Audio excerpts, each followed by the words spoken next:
Welcome to the 1110 Leadership Podcast, where we tackle issues at the intersection of leadership, faith, and culture. I'm your host, Rob Shields, Vice President of Strategy at 1110 Leadership, and I'm joined by my co-host, founder and CEO of 1110 Leadership, David Spickard. David, how are we doing? Rob, good morning. Good morning. I'm tired. You are tired. You want to tell our audience why you're tired? You have good reason to be tired. Yeah. Just got in late last night. Flight landed at 12:30. Got to bed at 1:30. We're recording this morning. Got a full day today, so feeling it a little bit, but all good. Man, and just for our audience, this is especially impressive because you are not fueled. You're not a coffee drinker. I'm not a coffee drinker. So I've got my ice water right here. This is just your natural energy that you're channeling right now to be on this podcast and have this conversation. So I applaud you. I've got a huge container and I got a full night's sleep last night. Thanks for being on today, David. I'm excited about this conversation. Today is really interesting. This is a fun one because we always talk leadership is evergreen. And this conversation really emerged from a coaching session that you and I are in with one of our clients where this example came up where I don't know if people have seen this, how involved on social media people are, but I referenced this as an example of kind of a what not to do in leadership. And it ended up being a lot more of a nuanced conversation than we first thought. For those of you who don't know what I'm talking about, Indianapolis Colts have new ownership with the passing of Jim Irsay to his three daughters, one of which is the principal owner of the team. And there was a visual that I saw of her wearing a headset on the sidelines with a notepad, like a clipboard, just taking notes like right next to the coaches. And I referenced that in our meeting that we were in as hey, we talked about this back with Tim Spence when he came on and talked about moving and really the need to elevate from player to coach to GM in our leadership and be able to make sure you're not micromanaging, you're delegating correctly. So I teed it up as a what not to do, being like, can you believe this owner and how much she's breathing down the necks of these coaches? And before I got too far in an analogy and beat it to death, David, you broke in, give a little more nuance to it. This is one of those moments where I'm like, I've got something for Rob. You did. And I'm so glad you did. So tell our listeners the real story, kind of the background of what was really going on. Yeah. So, when Rob made that statement in our meeting, I had just that morning seen an excerpt from the interview with Carlie Irsay-Gordon, who was explaining why she was on the sidelines with the headset on. I thought it was profound. And this is what she said. I need to be able to say, is this person full of BS? Do they even know what they're talking about? It's such a complex organism, a football team, and how it operates. You could say, oh, that person ran the route wrong. But then you can learn, oh, someone tagged the wrong wide receiver, and it wasn't really the player's fault. It was actually the person that called it. I would suggest it for anyone else that has to pay coaches and GMs millions and millions of dollars. It helps you make a less expensive mistake, potentially. And so that was part of her interview that I saw actually the morning of our meeting. And I was like, there's a really interesting model of what it looks like for an owner to be on the sidelines with a headset on, listening and watching and learning and understanding what's really going on, understanding the complexity, the nuances, who's really at fault, who's talking in such a way that they show their expertise and who's not, who's just, like she says, person full of BS. And the picture of accountability that created too for the coach, for the players to have her presence on the field. And what's interesting is the Indianapolis Colts, her team, is doing amazing. They're killing it. They're killing it. Yeah. They're the first place in their division, and nobody expected it. They don't have superstars on their team. It's this picture of an owner who cares, who wants to know the complexity of the situation, wants to make sure they're diagnosing things correctly, is affirming and for everyone. She's their biggest fans, and she's holding them accountable by just her very presence. If you're on the headset, if you're the offensive coordinator and you know the owner is listening to you, then you're going to make sure you're going to do whatever you can to do the best job possible. So this is really interesting. And so I had a moment with Rob and we had a great back and forth with our client because, again, this shows how some things can be really cross the line of being not effective, micromanaging and appearing like she's meddling. Or on the other hand, what I just described. So there's always this fine line that we have to thread in our leadership, but we want to talk about what it looks like to really delegate well and have that presence in light of that example that we saw. Yeah, it's a really cool example of the things we talk about and where leaders really need to learn when is it okay to wear the headset.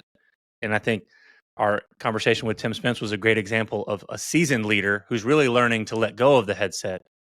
So it's really important to name that Carlie Irsay-Gordon is new to this role, which is significant because I think the things you're talking about, they may have a season. When you're new, you're coming in new in a leadership role, to show the humility to say, hey, I'm not pretending to be an expert in all things. I need to learn. I need to listen to my employees and get the context so that I can lead them well. I don't think either of us would argue that if she stays on the sideline forever, that can actually probably sour in ways that are not empowering. But I'm imagining this is probably going to be seasonal, where she listens for a season, gathers information, and may do that every so often, but probably there's going to come a time where she's not doing that every game. And I think also when you pointed this out to me, I did a little of my own research and did my own deep dive on this too. And I didn't realize that actually there were 3 owners, that when Jim Irsay died, he and his 3 daughters inherited the team, and how the NFL has been burned by family businesses being passed down to siblings and sharing. They've now made a rule that is relatively new. There has to be one principal owner, which I think is also really interesting because we work with some clients, David, where ownership is shared. And so how do you make decisions at the top? I think that's also another lesson you can learn from this same example of the buck stops with her. Their equity may be shared across the board, but when there's decisions that need to be made, you can't have a 3-headed dragon leading the company, which also says something. Yeah, it's really interesting. And I think the other picture of this too is she recognizes what her lane is. She's not going to call the plays. She's not having the experience in the football world to get into all of the details of running the team, coaching the team, etc.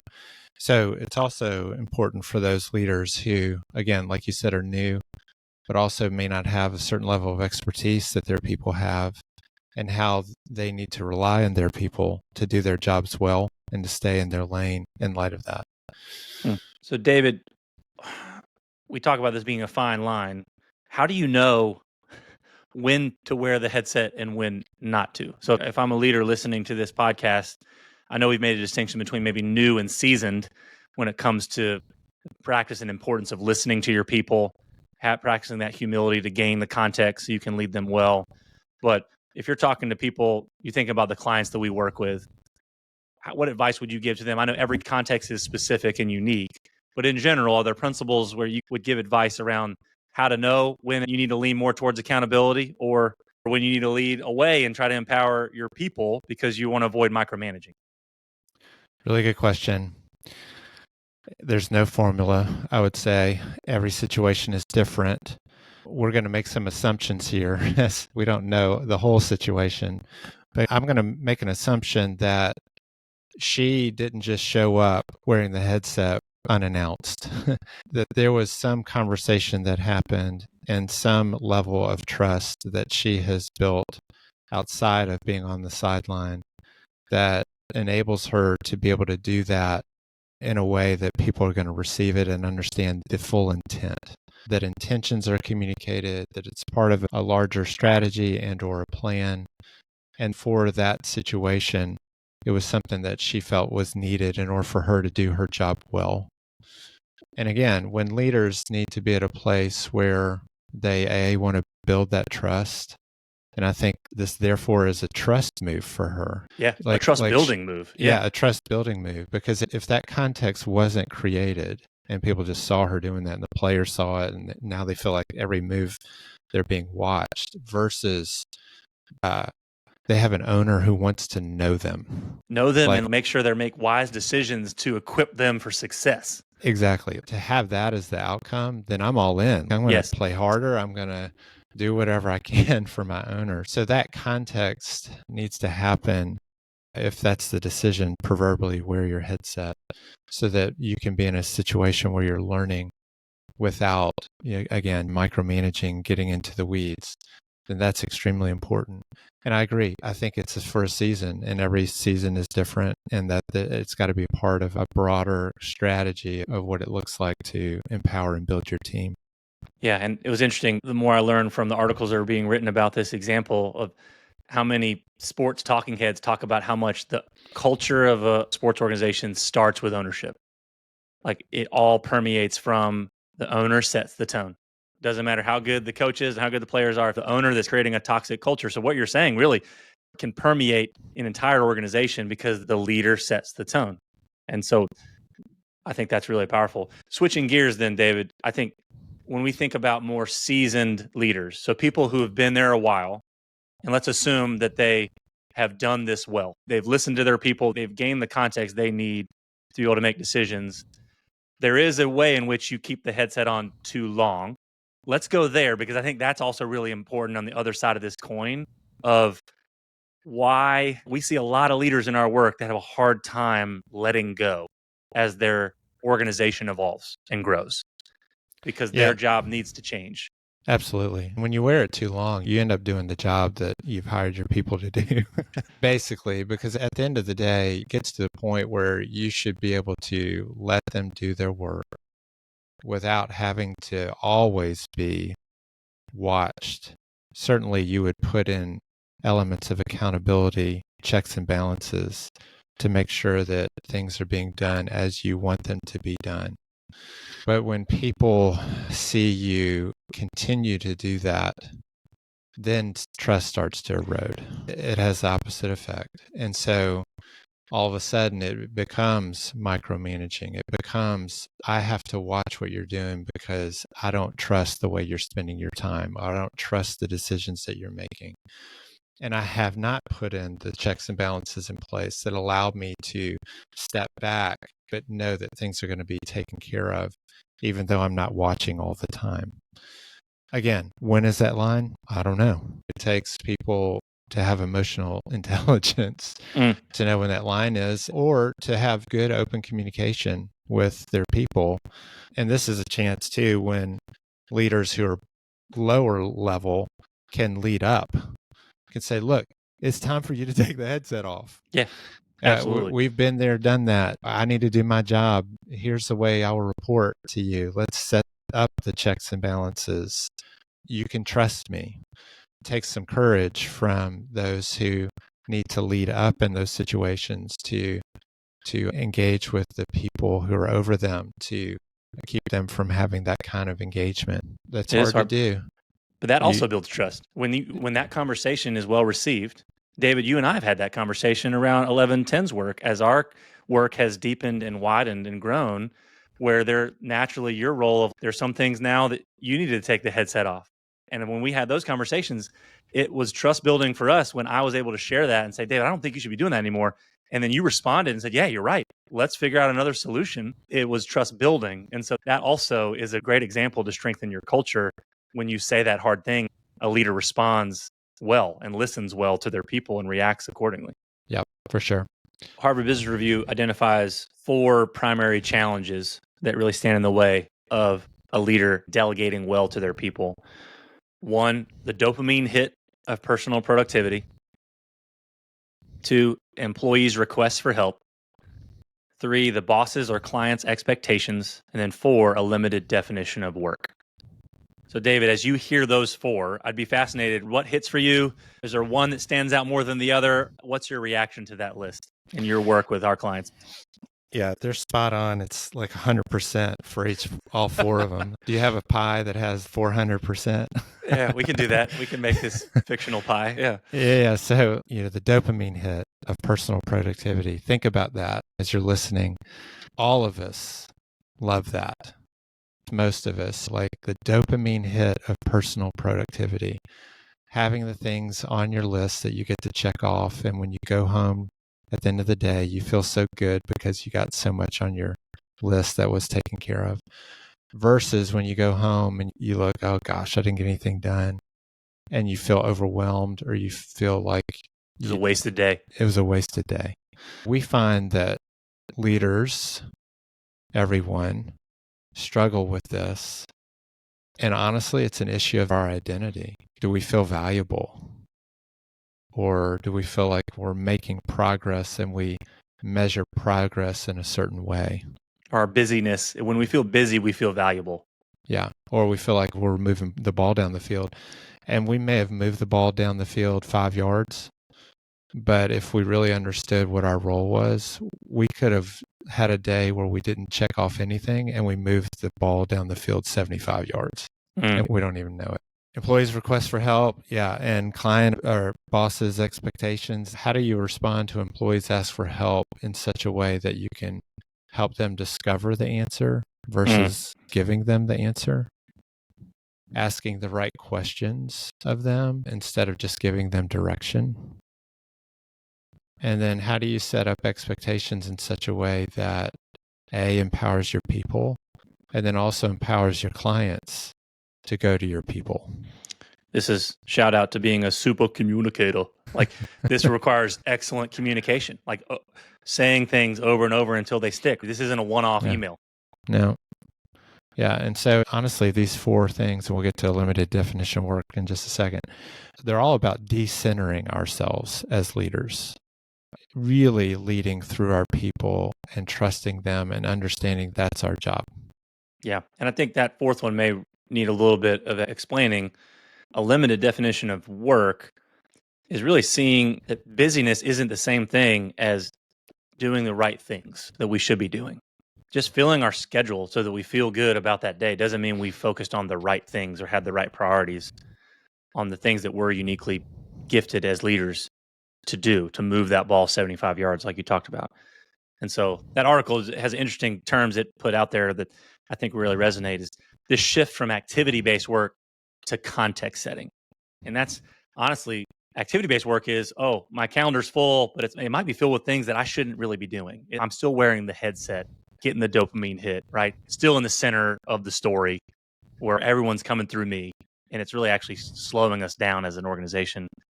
But then context setting work, honestly, is like your calendar has some white space. You're able to think proactively instead of just reactively to things. You're not in the weeds, and you then have a different perspective, which is what Tim talked about in that episode of shifting from player to coach to GM. Is you're up in the booth now and you have a different bird's eye view, but it's not as noisy up there. And I think that's really crucial for leaders to be able to make that shift, but it's going to feel really different and feel less productive at times. Yeah. And it goes back to what you were saying with communication. If you think about it from a leadership standpoint, in terms of how much are you setting the context for your people so that they do the activities to get the work done versus you being the one who's doing all of the activities. So when you're context setting, you're explaining why the work needs to be done, the results the person or the group is expected to deliver, the deadline for the work, and how the work should get done. Whereas activities are just all the daily decisions in the weeds that oftentimes are your team's responsibility. And because of your value and even the value of your time, it just doesn't make sense from a business sense for you to get into those activities when you have people who have been hired to do those things. It's not cost effective. It doesn't make sense financially. It's inefficient. We don't even realize the cost effect oftentimes when we do that. It goes back to what I was saying before. You think you're moving down the field, but you've only gone 5 yards where you could have done 75. Because if you set the context, you can get 10 people to do the activities that you would have done, and they would have done it in 10-fold what you could have done yourself. That's right, because teams enjoy feeling empowered and feeling trusted to have the autonomy paired with the accountability, like we were talking about before. There was a case study that even reinforced that point from over 3 years, showed that a leader's strategic initiatives were more likely to succeed when they made their desired outcomes clear, but left the execution decisions to their teams. Yep. So you really want to move the ball forward. Actually, this is the way to do it. Yep. So not only do things get executed well when you provide the desired outcomes and clarity around that, but then you're also freed up to do the things that only you can do. So David, it's time for the bottom line. Take us home. How do leaders need to think about their leadership differently this week? Closing thought, something we can leave with our listeners. Yeah, there are a couple that stand out to me. One is look at your activity list, look at your checklist, and see which ones of those are activity-based and which ones you need to add or highlight that are more context-based. I think it's fine for you to have a checklist. You just need to have the right checklist. And the right checklist is the kind of direction that you need to give to your team that's more context-oriented. It gives them clarity on the desired outcomes, helps them understand what's expected, and then let them execute. And then the second is, what then are the things that you now are freed up to do that only you can do?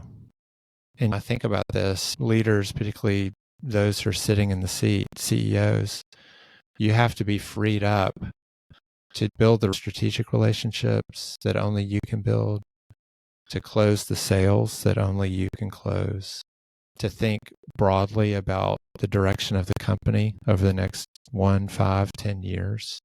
Growth of the team. Growth of the team and how you're investing in your people, strategic partnerships, all the things that come with only what you can do. And then finally, what this does, and you know where we're headed,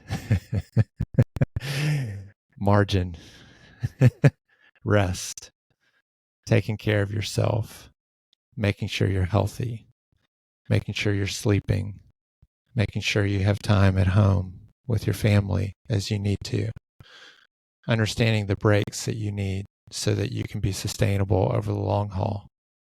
Because again, only you can be in a position to lead in such a way that your people and the circumstances are going to demand that you are healthy physically, emotionally, spiritually.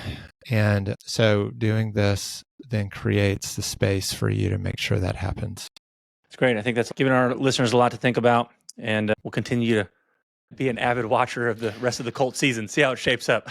Yeah, so here we are. You and I both have our headsets on.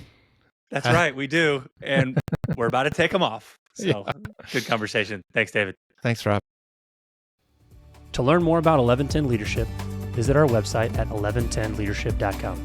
That's the numerals 11, then spelled out TEN leadership.com. That's 11 TEN leadership.com. There you'll find more resources to equip you on the journey of becoming an 1110 leader. You can also get connected to our growing leadership network. If you've enjoyed this episode, share it with a friend. To help others find us, you can also rate and review us on Apple Podcasts or wherever you listen to podcasts.